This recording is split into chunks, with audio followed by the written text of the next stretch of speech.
Buat kalian yang mau pergi ke tempat keramat, sakral atau kuburan, haruslah memiliki adab dan jangan asal-asalan di tempat itu.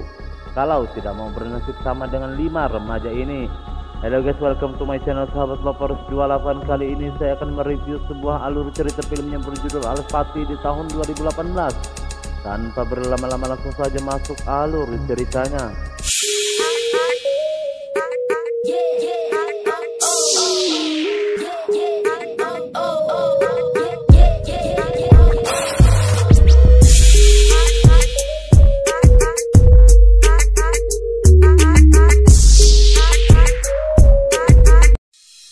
Di awal scene diperlihatkan perempuan cantik yang bernama Raya bersama dengan teman-temannya. Di situ Raya mengajak taruhan salah satu dari teman yang bernama Randy untuk panjat tebing. Selain Randy, di situ juga ada Dito dan Vega yang disuruh merekam kegiatan itu buat mereka upload ke YouTube. Di tengah perjalanan Randy yang hampir kalah, dia pun melakukan kecurangan dan film ini pun baru dimulai. Setelah mereka upload video tadi, namun karena sepi penonton, mereka pun berunding untuk mencari tempat seram buat konten mereka. Di tengah perundingan tidak sengaja Raya menemukan tempat yang bernama Alas Pati. Dirasa cocok dengan konten yang akan mereka buat, temannya pun setuju untuk berangkat ke sana. Singkat cerita, besok pagi pun tiba dan perjalanan pun baru dimulai. Di tengah perjalanan, mereka yang merasa lapar pun segera mencari restoran tempat makan.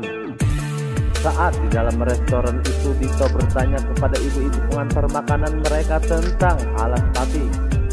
Kemudian ibu pengantar makanan itu mengatakan mereka yang mati di sana karena dihukum mati kembali ke alam baka tidak bisa dan di dunia nyata tidak diterima.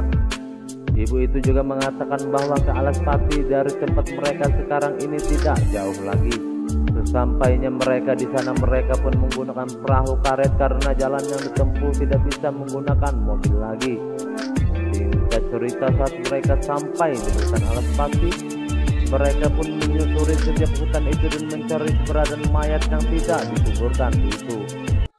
Kemudian mereka pun memasang masing-masing alat penangkap suara. Dan di sini bisa kita lihat bahwa Dito diam-diam suka dengan Raya.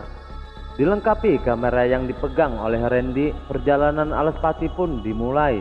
Di tengah kegabutan Randy, dia tidak sengaja merekam sosok yang memakai baju putih. Raya yang penasaran pun segera mendekati itu. Lalu tiba-tiba, dan ternyata itu hanyalah temannya saja yang tak lain adalah Vega karena disuruh oleh Randy buat mengerjai mereka. Namun tanpa sengaja Dito menangkap suara yang aneh. Dito dan Raya pun segera menuju arah dari suara itu. Lalu Dito yang terlihat panik pun memanggil teman-temannya. Dan ternyata yang mereka cari sudah ada di hadapan mereka.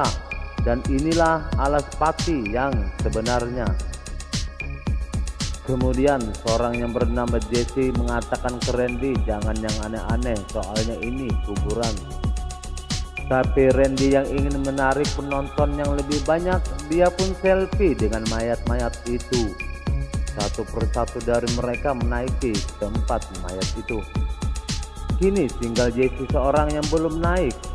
Karena dipaksa, akhirnya Jesse pun naik ke tempat itu. Lalu tiba-tiba tempat itu ambruk dan Jesse pun tersate di atasnya. Setelah kejadian itu, semuanya berubah menjadi sangat menakutkan. Di keesokan paginya, Raya yang ingin keluar dari rumahnya, kemudian pembantunya mengatakan tadi malam ada yang mengikuti Raya tanpa sepengetahuan oleh Raya.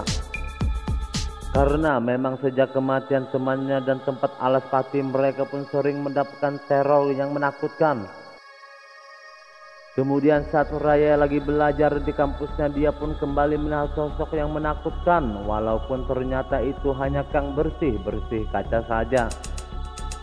Saat Raya sedang santai di kantin kampus, teman Jesse yang bernama Rizka menanyakan keberadaan Jesse saat ini. Kemudian dia menambahkan kalau ibunya Jesse menelpon ke nomor Jesse tapi tidak aktif. Rizka kembali menambahkan ibunya Jesse sudah lapor ke dekan dan dia mengatakan kalau Raya juga pasti diinterogasi oleh dekan. Di malam harinya lagi-lagi Randy melihat sosok yang menakutkan. Bersamaan dengan itu Raya pun kembali bermimpi buruk. Pagi pun tiba saat Raya sedang turun dari lift. Dia mendapatkan telepon dari ibu Jesse. Tapi seperti biasa Raya mengatakan tidak bersama Jesse dan tidak tahu keberadaan Jesse saat ini kepada ibunya Jesse. Saat pelajaran di dalam kampus, handphone Raya kembali berbunyi dan ternyata betapa terkejutnya Raya. Ada seseorang yang memposting perjalanan mereka ke Alaspati. Saat bertanya ke Dito, tapi ternyata itu bukan Dito yang posting. Dirasa membuat keributan, dosen di kampus pun menyuruh Raya dan Dito untuk keluar saja. Saat keluar dari pintu, Raya sudah berada di Alaspati. Lalu tiba-tiba melihat temannya Jesse hidup lagi, Raya pun buka-bukahan. Dan bersamaan dengan itu dia pun kembali ke kampusnya lagi. Aneh sekali. Saat bertemu Randy, ternyata juga bukan Randy yang posting itu. Tidak lama kemudian Raya, Randy, Dito dipanggil ke ruang dekan atas laporan oleh Rizka. Di ruangan itu dekan bertanya kepada Raya dan temannya, tapi lagi-lagi mereka mengatakan tidak tahu. Kemudian dekan atau dosen di kampus mereka mengatakan kalau sampai besok Jesse belum juga ada kabar. Orang tuanya pun terpaksa lapor ke polisi. Di sore harinya Raya ke rumah Pega, namun ternyata Pega seperti mengalami trauma yang berat karena sering diganggu makhluk lain saat di rumahnya. Begitupun saat Raya berada di rumah Pega. Di malam harinya mereka kumpul karena melihat kondisi Pega yang memprihatinkan. Dan seperti biasa di tengah perdebatan hal saling menyalahkan pun terjadi satu sama lain. Lalu tiba-tiba Pega ngamuk dan dia pun diantar ke kamar. Saat Pega sendirian di kamar, lagi-lagi dia melihat sosok yang menakutkan di cermin. Sementara Raya yang sedang sendirian, tiba-tiba Pega datang dengan wajah seperti orang yang kesurupan.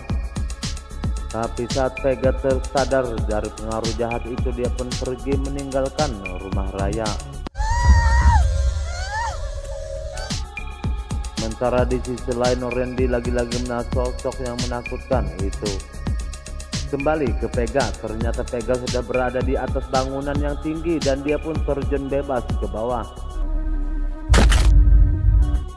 Di keesokan paginya dan betapa terkejutnya teman-temannya saat mengetahui Pega sudah tewas. Saat berada di kampusnya, lagi-lagi Dito melihat sosok yang menakutkan. Sementara Raya melihat polisi terlihat ketakutan. Walaupun polisi itu cuma mau nangkap penjual sabu di kampus mereka. Di malam harinya lagi-lagi Raya mendapatkan teror yang menakutkan lagi. Dengan kepanikannya Raya, tiba-tiba lampu di rumah itu pun padam begitu saja. Dan bersamaan dengan itu muncul sosok yang menakutkan. Dirasa tidak aman lagi, Raya pun kabur lewat teras rumahnya dan menaiki mobilnya meninggalkan rumah itu. Akibat tidak fokus membawa mobilnya, Raya pun nyebur ke air. Tapi seperti biasa tokoh utama selalu saja menemukan jalan keluar dari mobilnya akan tenggelam itu. Lalu tiba-tiba beruntung Raya berhasil selamat dan menelpon Dito untuk kembali ke Alaspati lagi. Besok pagi pun tiba, berangkat pagi tiba di sana malam. Kok bisa? Di film horor itu sudah sering terjadi. Sesampainya mereka di Alaspati, mereka bertiga pun menguburkan jasad Jesse. Selesai menguburkan, mereka pun balik ke rumah masing-masing. Tapi tanpa mereka sadari, ternyata hantu di Alaspati itu tidak melepaskan mereka begitu saja. Dimulai dari Dito yang mati, lalu Randy, dan yang terakhir Raya setelah melihat rekaman kematian teman-temannya, dan film ini pun berakhir. Jika kalian suka channel ini, silahkan padamkan si merah. Sampai jumpa di alur cerita selanjutnya.